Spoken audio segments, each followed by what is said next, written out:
Bonjour et bienvenue sur le podcast L'autre voix. Je me nomme Valentin Collin et voyez-vous, je crois profondément que chaque être humain a pour mission de découvrir sa singularité afin d'incarner sa vocation pour son épanouissement et le bien commun. Au travers d'une série d'épisodes que j'ai nommé Solo, je retrace mon parcours, mes réflexions, mes apprentissages, mes difficultés, qu'ils soient passés ou présents. Pourquoi ? Dans une démarche d'excellence, j'ai le désir de pouvoir transmettre en toute humilité le chemin que j'ai déjà parcouru. Je suis persuadé que pour faire évoluer ce monde, cela se réalise une personne à la fois. Je vous emmène avec moi et je vous dis bonne écoute.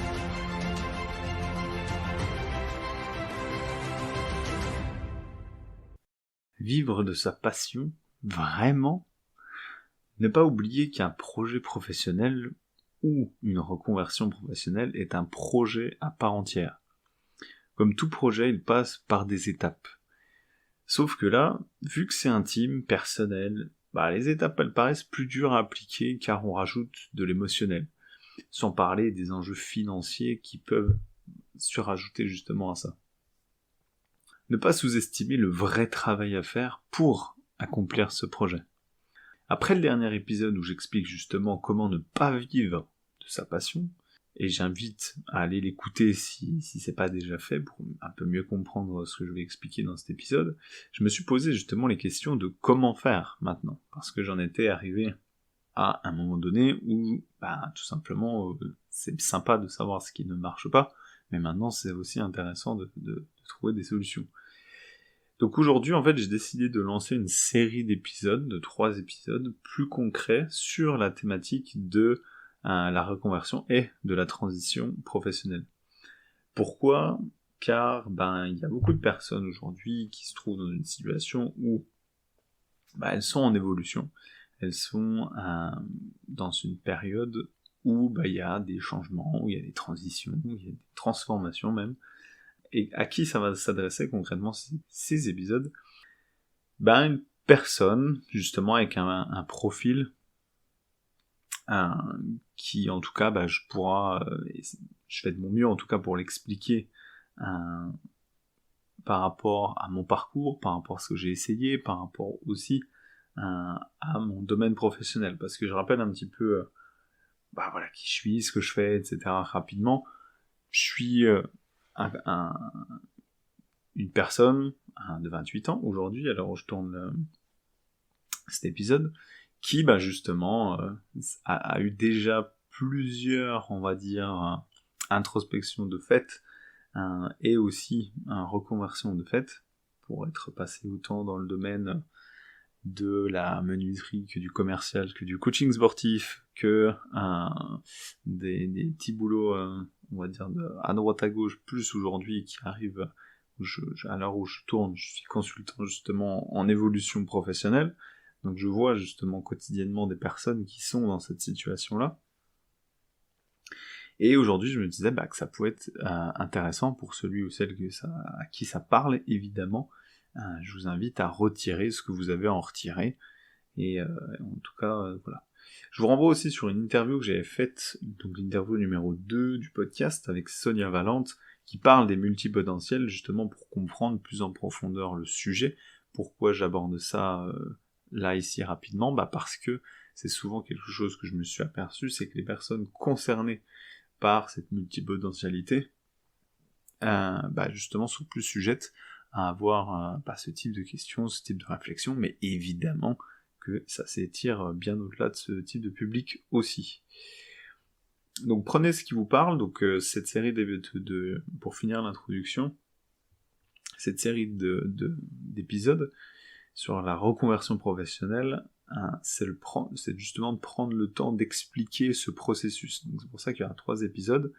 Le premier qui s'appellera moi en premier qu'on traite aujourd'hui, le deuxième qui sera plutôt sur la thématique de se confronter à la réalité, et la troisième partie qui sera sur comment concrétiser son projet. Allez, c'est parti pour cet épisode. Moi en premier. Tout est possible. Se connaître personnellement, c'est la clé. justement, c'est cette partie-là qui fait référence un peu plus à l'introspection. Concrètement, pour moi, l'introspection, ça veut dire que c'est partir de soi et ensuite aller ouvrir les portes en conséquence. Concrètement, l'introspection, je trouve que c'est un terme assez galvaudé aujourd'hui, parce qu'on l'entend à toutes les sauces, concrètement. Par contre, moi je le vois plutôt comme une idée, un concept de réminiscence. C'est-à-dire, la réminiscence, c'est notre ami Platon, si je dis pas de bêtises, qui nous en a fait part, ou Socrate, ça peut être les deux, mais j'ai plus la référence, qui nous fait nous questionner pour faire émerger le projet. Et c'est cette chose-là que j'adore un petit peu, c'est cette idée de, c'est pas un projet qu'on va choisir, c'est un projet qui émerge en fait directement de nous. Et ça vient par un questionnement. Donc il y a plusieurs choses, évidemment, on peut se faire accompagner individuellement ou en groupe pour aller vers ce résultat-là, ou tout simplement tout seul. J'ai justement, cette série de podcasts-là, elle est dans l'idée de pouvoir, de moi vous guider en tout cas comme au maximum que je peux, et de faire émerger ce projet de soi et non de s'axer sur les tendances, les choses plutôt, qui seraient tendances. C'est souvent ce qui peut se passer, c'est qu'il y a des phénomènes de mode qui vont se passer, où il y a des fantasmes un petit peu qu'on se fait sur la représentation de notre projet idéal, etc. Là justement on va plutôt partir de ce qui m'inspire, autant dans le fond que dans la forme, et justement aller essayer d'aller chercher ce fil rouge, ce fil conducteur dans chacune de ces expériences personnelles. Pour moi, la plus mauvaise, pire, pourrie question à se poser, c'est qu'est-ce que je veux faire ? Souvent, les personnes, et moi aussi j'y suis passé, vont se poser la question, ah oui, mais qu'est-ce que je veux faire ? Disons, je vois pas, etc. En fait, pourquoi c'est une mauvaise question ? Parce que on va se baser, notre cerveau va se baser sur toutes les choses qu'il a déjà faites par le passé. Sauf que là, on cherche à faire quelque chose qu'on n'a jamais fait. Donc, justement, ça ne se base sur rien pour amener une réflexion. Donc moi, ce que je vais inviter à faire, c'est de partir des faits, du connu, de l'observable, pour ensuite aller vers des choses qui vont être un peu plus opérationnelles, on va dire. Parce que partir du connu et de l'observable, les fameuses, on va dire, questions qu'on va se poser, tout simplement ça, on peut pas le mentir, on peut pas l'inventer ou le sortir de notre chapeau, se dire tiens, allez, aujourd'hui poterie, voilà, pourquoi pas. Non, c'est aussi d'avoir une cohérence finalement entre qui je suis, ce que je fais et dans quelle direction je vais aller. Donc voilà un petit peu les étapes que je vous soumets et que j'ai suivies entre autres personnellement et aussi que je peux proposer à d'autres personnes dans cette situation-là dans le cadre professionnel. Donc première étape. Lister toutes mes expériences professionnelles.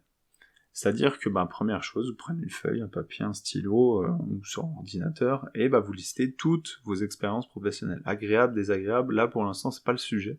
C'est juste de faire une photographie de vos expériences.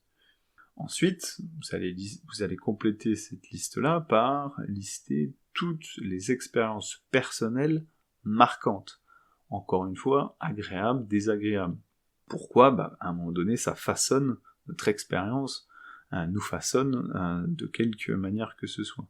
Encore une fois, si on a la naissance d'un enfant, ça va nous marquer d'une manière, et puis la perte d'un être cher, ça va nous marquer aussi, par exemple.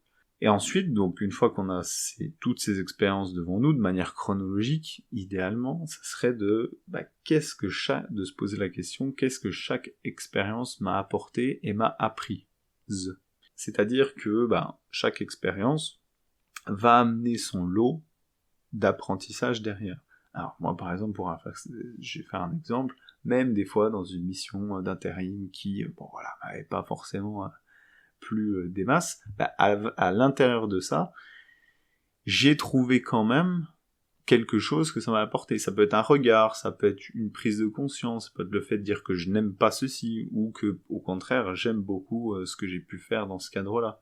Ou c'était peut-être les relations, ou la manière de le faire. Bref, c'est de vous aussi d'aller un petit peu étoffer tout ça. 2.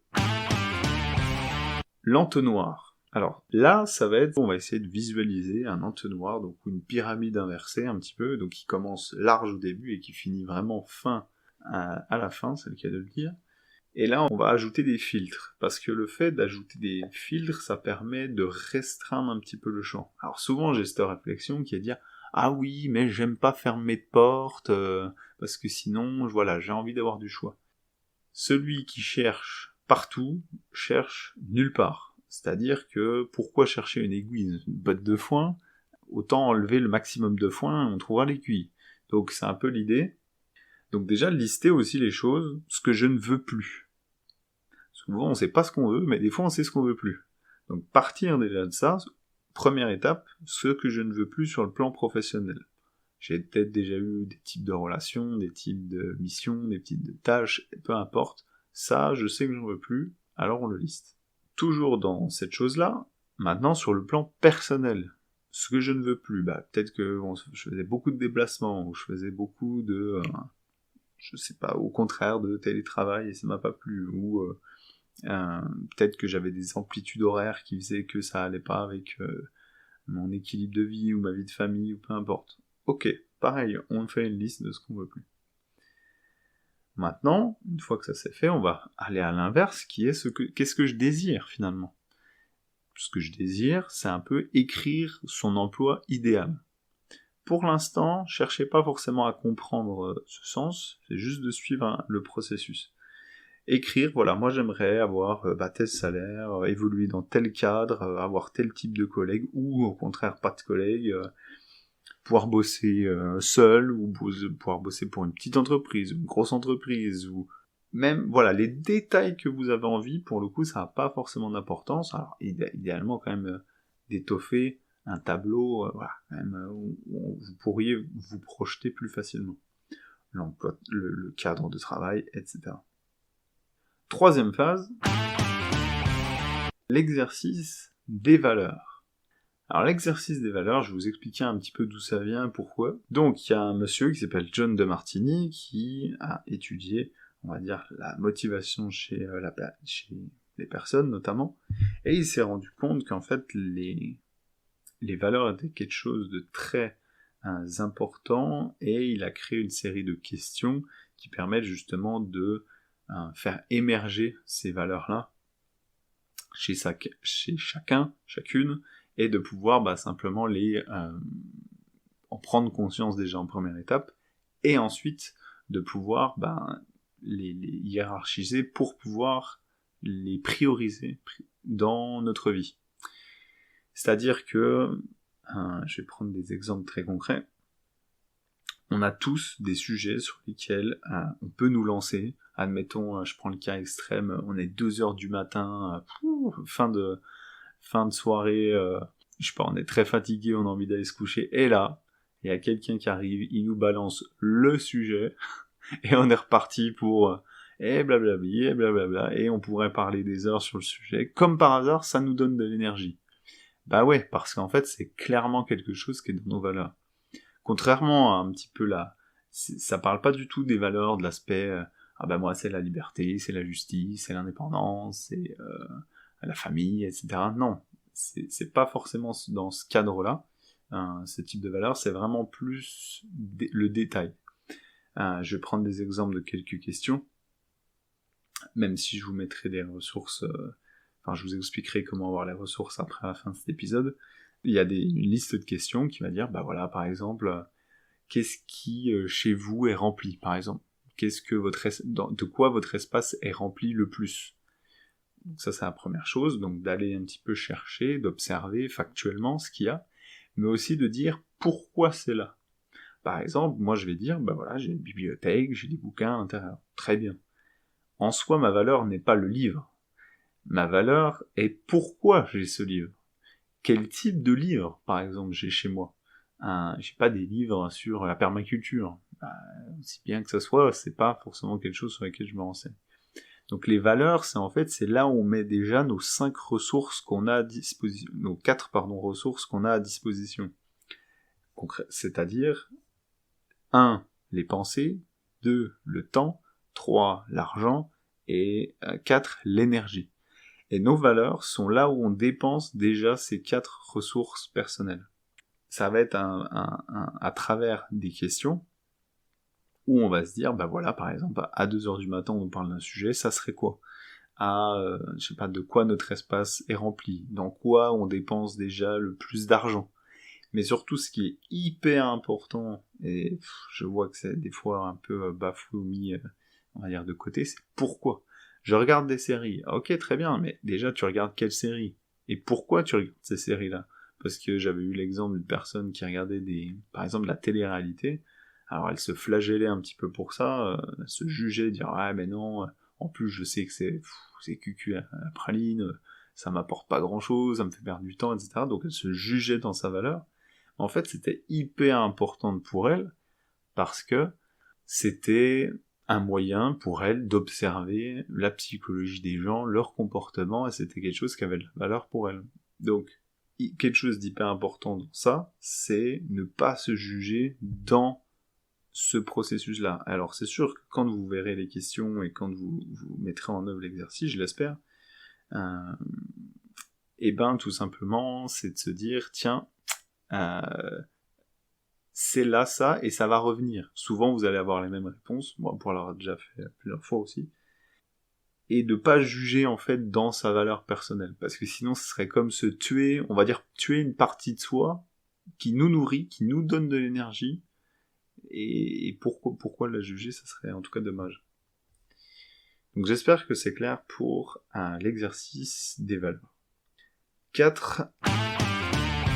Le MO2I.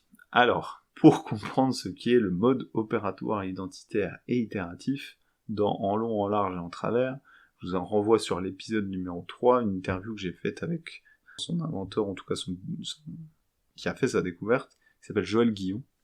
Donc c'est quelle est notre excellence dans l'action ? Donc c'est-à-dire que là, on est beaucoup plus sur l'aspect action de la chose. On n'est pas sur un format, on n'est pas sur des choses qui nous inspirent ou quoi. Non, là on est vraiment juste sur comment on procède pour tout simplement agir avec son environnement. Je la fais courte, on l'explique plus en profondeur dans l'épisode. Le but là, c'est vraiment de se dire, tiens, j'ai un moyen d'interagir avec mon environnement, et souvent ça vient avec une question, ça vient qu'on a envie de répondre. On met en œuvre tout un processus, donc qui passe par 1. La collecte d'informations, 2. La mémorisation, 3. L'analyse, 4. La création de solutions, et enfin 5. Justement, de toute façon, l'action. Donc là, le but, ça, c'est vraiment donc il y a des personnes, autant Joël que d'autres personnes aussi, qui sont formées au moyen de découvrir, on va dire, son mode d'excellence. Et là, pour le coup, à part participer à un stage et une formation, j'ai pas de choses en stock à vous proposer, en tout cas pour l'instant. Donc voilà, ça, si vraiment vous êtes intéressé de mieux vous connaître et de pousser un peu plus les choses, pour l'avoir fait personnellement, franchement, c'est un must. Je me dis en fait pourquoi c'est pas plus connu encore aujourd'hui, mais bon, je pense que ça deviendra dans les années à venir. 5. L'exercice du pourquoi.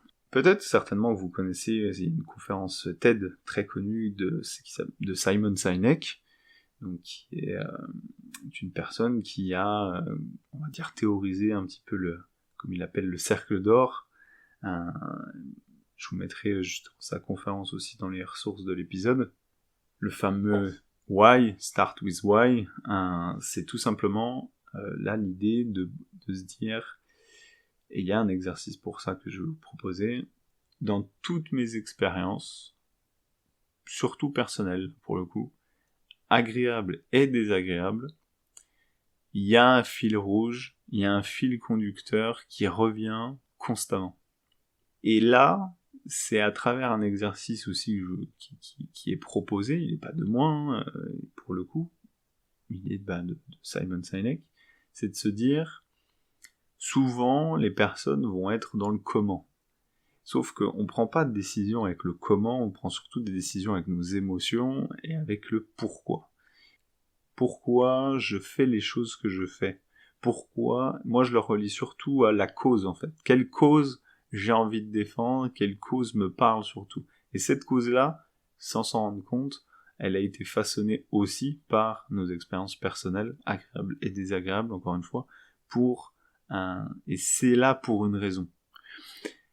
Et tant qu'en fait, finalement, cet aspect-là, il est pas, on va dire, on met pas de la lumière dessus, en fait, je trouve que ça fait un manque parce que une fois qu'on le découvre, en tout cas pour avoir fait l'exercice, alors je dis pas que c'est figé dans le temps, hein, je pense qu'on peut toujours le raffiner, et tout simplement, je pense que, pareil, c'est encore une étape de passer, et on s'enlève un bon poids sur les épaules, et mieux se comprendre, c'est mieux pouvoir agir après. Donc là, c'est un exercice en binôme, là, pour le coup, à réaliser. Alors, il y a un bouquin carrément dessus, hein, soit que vous pouvez acheter, qui s'appelle « Trouver son pourquoi », ou je vous mets aussi dans les ressources un article qui résume justement toutes les questions, c'est gratuit, je veux dire, c'est disponible. Donc voilà, moi je l'ai fait par exemple avec l'article, j'ai pas acheté le livre, et pour l'avoir fait du coup avec un binôme, qui a un regard extérieur aussi par rapport à ça, c'est franchement très puissant, et d'ailleurs étrangement juste. Pour aller un peu plus vers encore la matérialisation, on va dire, dans le concret de votre projet, là, c'est de se poser la question de la forme du projet. C'est-à-dire, je vais pas parler de format, je vais vraiment parler de forme. C'est-à-dire que là, je vais m'inspirer. Donc vous voyez, c'est un petit peu des outils que j'ai piochés, et je fais une recette avec tout ça. Je me suis inspiré du livre How to Be Everything de Emily Wapnick, donc qui a fait une conférence notamment qui s'adresse aux multipotentiels, mais qui, je pense, peut s'adresser à des groupes plus larges. Elle a théorisé un petit peu le truc, de dire, tiens, il y a plusieurs formats d'expression de ses talents, une fois que vous avez déjà passé par tout le reste, là, vous en savez déjà bien beaucoup. Je dis maintenant, comment ça va avoir, entre guillemets, vulgairement, quelle gueule ça va avoir dans le concret. Il y a 4 choses. Il y a l'approche Einstein, Phoenix, Slasher et approche dite de groupe. Alors, avant de parler chinois, je vais vous expliquer ce que ça veut dire. Et je vais vous donner un exemple à chaque fois. Je vais prendre l'approche de groupe pour commencer. Ça là, c'est un peu le style de job où ça satisfait tous vos désirs en même temps. C'est-à-dire que peut-être que vous avez un besoin de variété, de complexité, d'être nourri intellectuellement, d'avoir tel type de relation, d'évoluer dans tel type de secteur d'activité, etc., etc. Là, concrètement, c'est un peu le job où il y a tout dedans en même temps. Voilà. Celui-là, plutôt simple à expliquer. Ensuite, il y a le type slasher. Celui qui là, il a vraiment répandu aujourd'hui, en tout cas connu, qui est, je fais ça, et ça, et ça. C'est-à-dire que, d'un côté, j'ai un job à mi-temps, puis l'autre, j'ai un côté freelance, puis l'autre, je suis bénévole dans une association. J'en sais rien, ça peut prendre cette forme-là. Mais concrètement, c'est de se dire, je fais pas tout dans un métier, par contre, je sépare et je cloisonne. Évidemment, il peut y avoir, on parlera de mix tout à l'heure, mais c'est l'idée. Ensuite, il y a l'approche Phoenix. Alors, l'approche Phoenix, un peu particulière, parce qu'en fait, c'est un type de personne qui se dédie à 100% dans quelque chose pendant un temps donné, et qui va explorer un petit peu toutes les ressources, et un jour, elle va tout lâcher, et elle va repartir vers autre chose. Là, c'est complètement... Et repartir vraiment de zéro à chaque fois dessus. Bon, même si on repart jamais de zéro, mais... Et ensuite, il y a l'approche Einstein, qui, en tout cas celle que j'apprécie moi, personnellement, parce que c'est celle que j'ai appliquée, même si ça a été un mix avec d'autres. Pourquoi Einstein, cette méthode s'appelle Einstein? Parce que Einstein l'employait, tout simplement. Einstein, c'est donc celui qui a, on va dire, conceptualisé la théorie de la relativité, fameux E = mc2. Mais en fait, ce qu'on sait pas ou peu, pour ceux qui, si vous vous intéressez pas à ça, c'est que Einstein, lui, en fait, quand il a théorisé ça, il était au boulot, le gars. C'est-à-dire que, en fait, lui, il vérifiait des brevets au centre, justement, de vérification des brevets à Berne, donc en Suisse. Et en fait, ce qu'il faisait, c'est que son job avait plusieurs rôles. C'est qu'il avait un rôle financier, il avait un rôle, entre guillemets, de nourriture intellectuelle. C'est-à-dire que lui, ça nourrissait finalement ses idées de lire finalement des brevets déjà sur la physique. Et en plus, c'était un job en l'occurrence qui, on va dire, lui permettait d'avoir du temps pour beaucoup de temps, parce que il faisait pas que ça de ses journées, parce qu'il y en a pas 4000 par jour, hein, des brevets. Donc, ça laissait le temps de penser, ça laissait le temps de finalement raffiner sa pensée personnelle. Et j'ai bien aimé justement cette approche-là, c'est de se dire, tiens, comment je peux trouver un emploi qui me permet, qui fasse plusieurs choses à la fois, autant personnellement, que intellectuellement, que financièrement, etc. Et moi, je me suis dit, par exemple, je veux prendre un emploi qui me correspond aujourd'hui, où je m'éclate, où je veux vraiment faire les choses, et en même temps, qui puisse me libérer du temps et des ressources pour pouvoir me concentrer sur notamment l'écriture, parce que j'aime ça, là comme je suis en train de faire les podcasts, etc., etc. Donc c'est vraiment ça, en tout cas, l'idée. Je vais finir tranquillement par... faut pas confondre le format et le cœur de ce qu'on cherche à faire. C'est-à-dire que j'ai déjà discuté avec des personnes, et on repart un petit peu sur l'idée que j'expose au début, du fantasme et de la comparaison. C'est-à-dire que y a des personnes qui se disent « Ah tiens, lui il fait ça, ça a l'air de marcher pour lui, oh, je suis pas trop mauvais là-dedans, allez boum, je fais ça ». Ouais, mais ça se base en fait pas sur grand-chose à part un élan à l'instant T. Sauf que tout élan peut redescendre.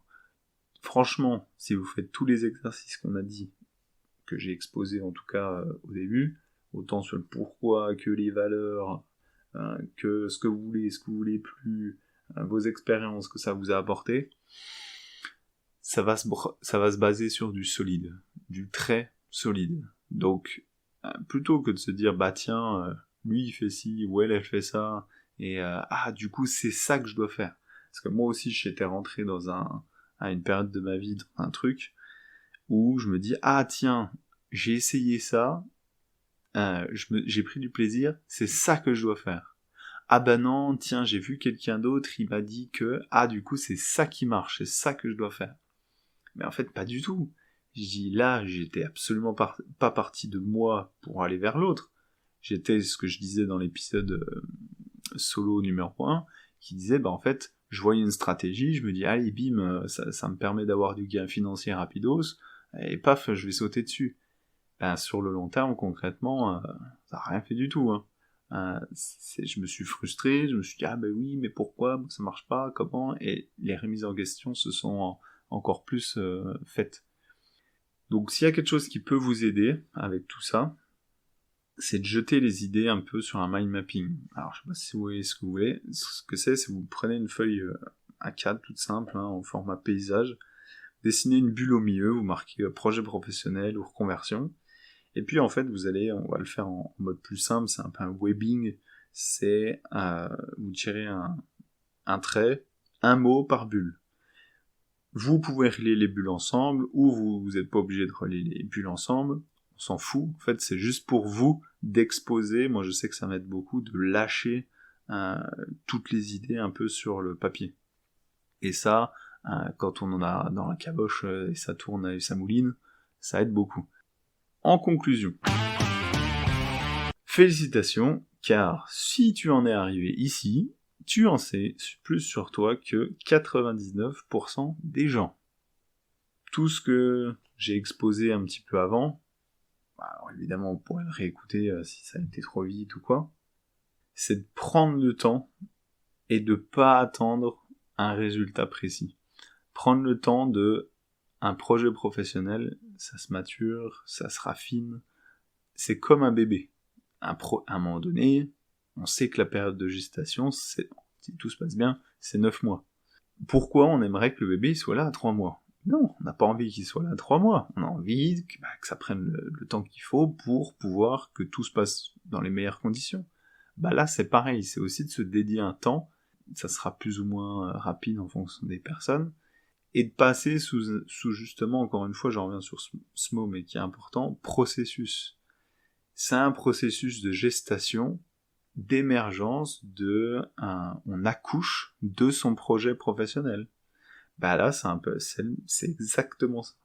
Et de pas hésiter aussi à se laisser surprendre finalement par les résultats, par les réponses, par les choses peut-être qu'on n'aurait pas vues, et on verra un peu plus loin dans d'autres épisodes sur comment changer aussi l'histoire qu'on va se raconter, parce que ça peut venir aussi nous confronter, ce qui va ressortir.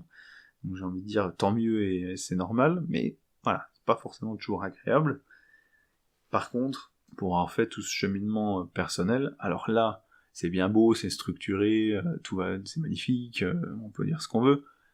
Quand je suis passé par là, c'était un gros bordel. C'est-à-dire que c'était autant... là, j'ai pu voir la cohérence entre tout ça. Sur le moment, cohérence, on oublie. Donc, c'est aussi de profiter un petit peu de ce que je partage. Va explorer ce qui te parle, pas s'il y a des choses où tu te dis ouais alors ça me gave, etc. Ok, bon après t'auras les résultats aussi en conséquence. Mais du moins si franchement déjà tu fais un bon à 50-70%, on serait déjà pas mal. Si tu veux avoir toutes les ressources et documents pour réaliser justement les exercices que j'ai mentionnés dans l'épisode que j'ai voulu plutôt court, parce que en fait ça sert à rien d'intellectualiser 30 ans sur le sujet, c'est de passer à l'action, de mettre des actions en place, de prendre son temps évidemment pour les faire, et pouvoir les faire réellement. Parce que de faire un exercice rapidement, ça n'a pas forcément d'intérêt en fait, de manière directe. Et même si tu considères que tu te connais bien aujourd'hui, même si tu n'as jamais fait ce type d'exercice-là, tu vas voir que tu vas passer carrément à un autre niveau derrière. Donc si tu veux recevoir justement toutes les ressources que j'ai mentionnées, tu peux te rendre directement sur mon site valentincolin.fr dans la rubrique podcast. Je te mettrai aussi le lien en description au besoin. Et en fait, tu retrouveras la série qui s'appelle Reconversion professionnelle, les ressources de l'épisode numéro 1, et tu verras que dans ces ressources, je mettrai autant, pour récapituler, des liens vers des Google Documents ou des liens vers des conférences, si tu veux aller un peu plus loin, savoir pourquoi, comment, des liens vers des articles, vers en fait toutes les ressources qui moi m'ont aidé finalement à faire ça. Et peut-être aussi des choses auxquelles j'aurais pas forcément pensé là tout de suite quand j'aurais préparé le podcast et qui me seront venus d'ici là. Donc rends-toi sur mon site valentincolin.fr, rubrique podcast, le lien se trouve aussi en description. Merci à toi. Si tu as apprécié l'épisode de ce podcast, je t'invite à t'abonner et à lui laisser 5 étoiles sur la plateforme Apple Podcast. C'est le meilleur moyen que tu as de faire grandir ce podcast. Alors je te remercie et je te dis au prochain épisode.